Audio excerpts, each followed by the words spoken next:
Laptop, smartphone, पवन चक्कियां और electric वाहन, आज ये तकनीकें देखकर हमें हैरत भी नहीं होती। लेकिन दुर्लभ धातुओं के बगैर इनका कोई वजूद नहीं।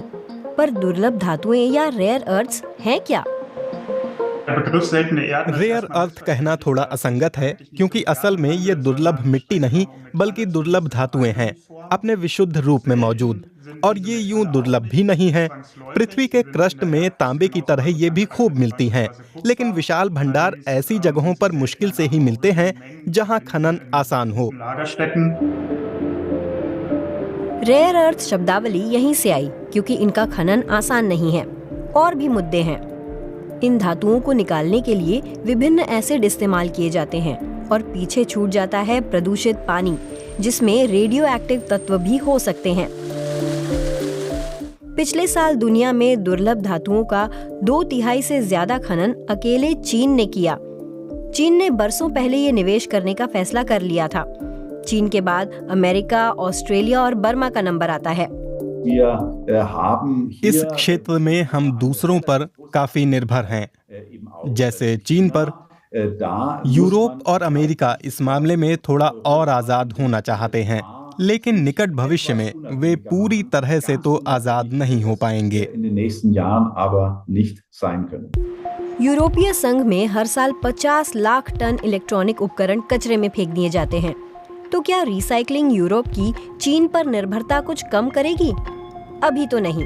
ई कचरे में इतनी दुर्लभ धातुएं नहीं होती कि रिसाइकलिंग फायदे का सौदा बन जाए। मौजूदा तरीकों से तो बिल्कुल नहीं। लेकिन ई वाहनों और पवन चक्कियों के मामले में बात अलग है। फिलहाल बड़ी इलेक्ट्रिक मोटरों और खासकर विंड टर्बाइनों का इस्तेमाल जोरों पर है। अगले 5 से 10 साल में एक बड़ा बाजार उभरेगा, लेकिन मुख्य चुनौती यही है कि रिसाइकलिंग का काम यूरोप में हो।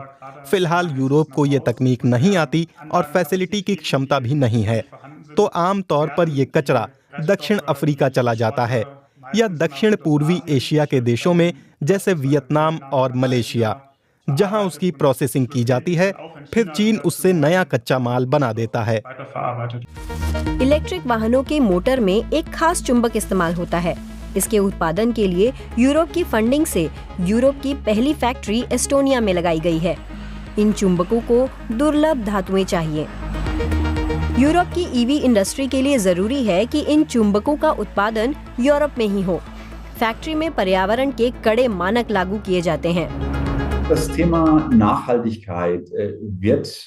आने वाले वर्षों में सस्टेनेबिलिटी और अहम मुद्दा हो जाएगा। हमें अपनी निजी भागीदारियां बनानी होंगी ताकि दुर्लभ धातुएं जितना हो सके उतना सस्टेनेबल, पर्यावरण के अनुकूल और पर्यावरण के लिए जिम्मेदार तरीकों से निकाली जाएं।